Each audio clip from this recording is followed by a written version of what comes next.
Tell us about your experiences now in Europe, because as well as spending a couple of years, as you mentioned before, in Sweden, you also played in Norway last season. Yeah, that's right. I both really enjoyed, and it's a really tough experience, especially to start with. Going out to a country like Sweden where hockey is basically what football is here. It was really tough to get across there coming from Scotland and Great Britain.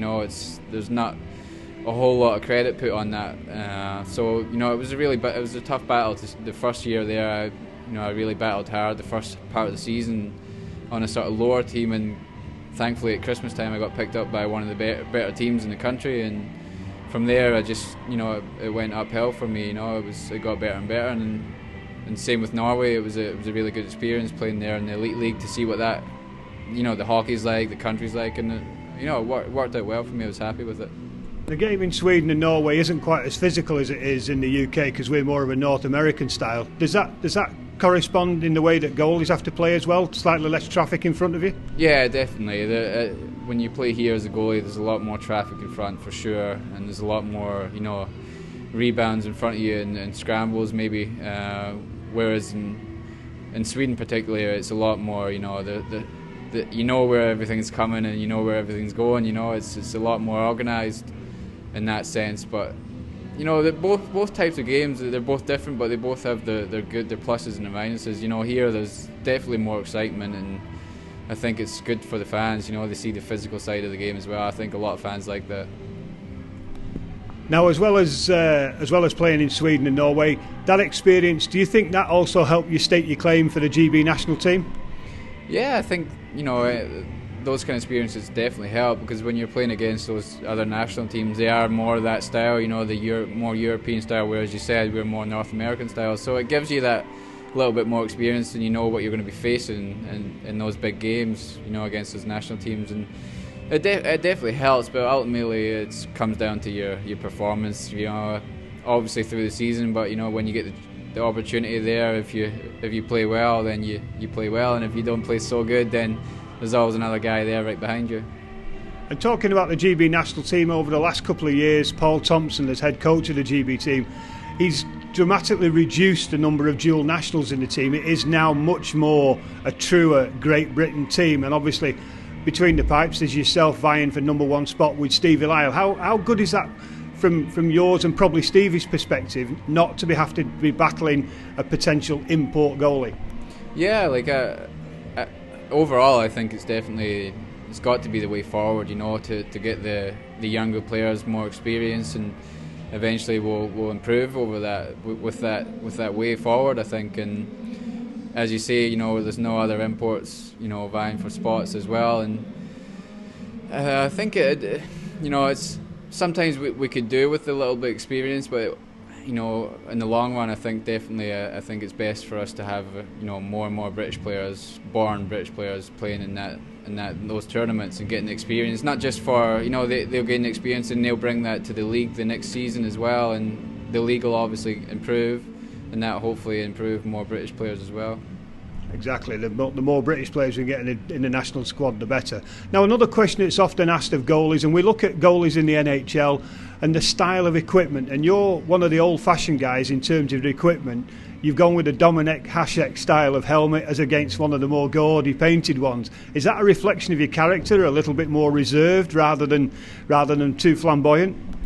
I guess it could be. I never really think of it like that. It's just really a convenience thing for me now that I've had it for so long, and it's hard to change those kind of things. I've thought about it many times and tried once when I was a kid, but it never really worked for me, and now it's kind of to the point where, well, I'm not bothered about it, so it doesn't matter to me now.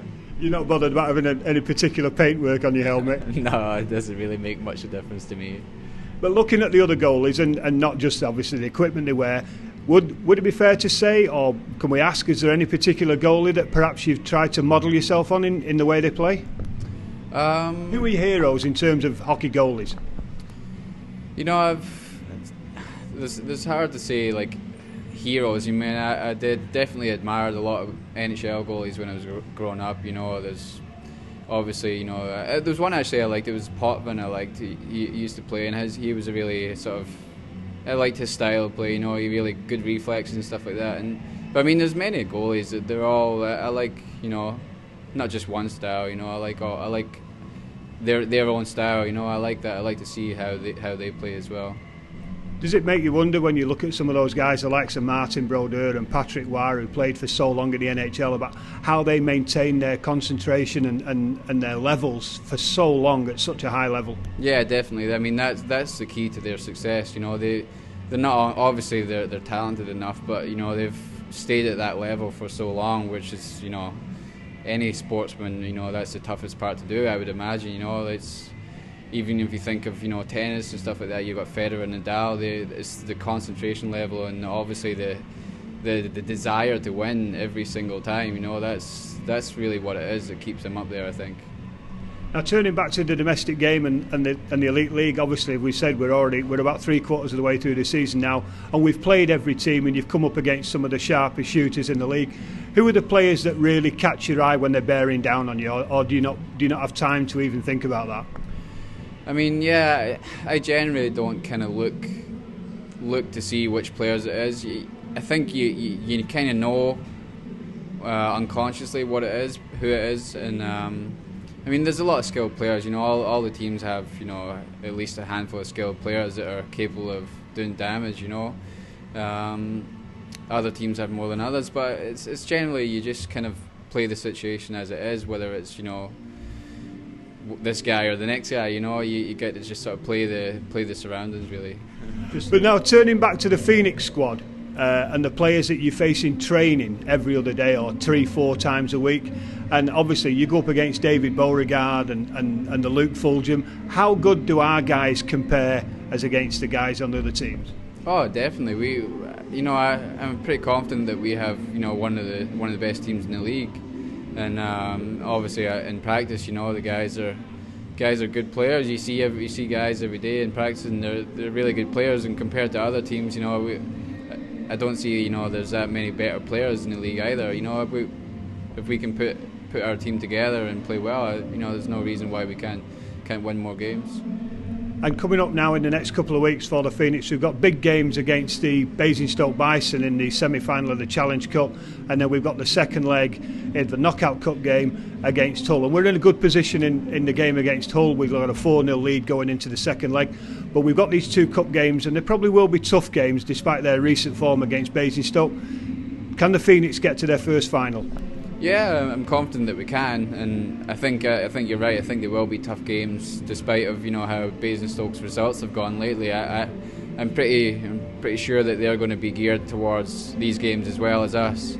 Obviously, you know, their season's sort of been a rough one for them, so, you know, any chance for them to get some glory out of it, they're going to jump at it. So I expect them to definitely be a tough team for us to come up against, and it's always tough when you play against a team that's, you know, weaker in depth, because, you know, they're going to work hard every game, and, you know, you're expected to do a little bit better than usual. So that pressure kind of maybe is on us a little bit to do that little bit better.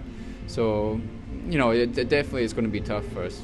But I guess the bonus for the Challenge Cup semi-final is we've got the first leg away in Basingstoke, so we'll know exactly what we've got to do when we bring them back here on the 15th of February. We'll know exactly that our destiny is in our own hands in the second leg. Yeah, definitely. I think that will help us, and, you know, if we can go out and get a good result in Basingstoke, then we know what we need to do on the next game in Manchester here, and that will definitely, hopefully, that will give us the edge, and, you know, we'll be able to do what we need to do on that game.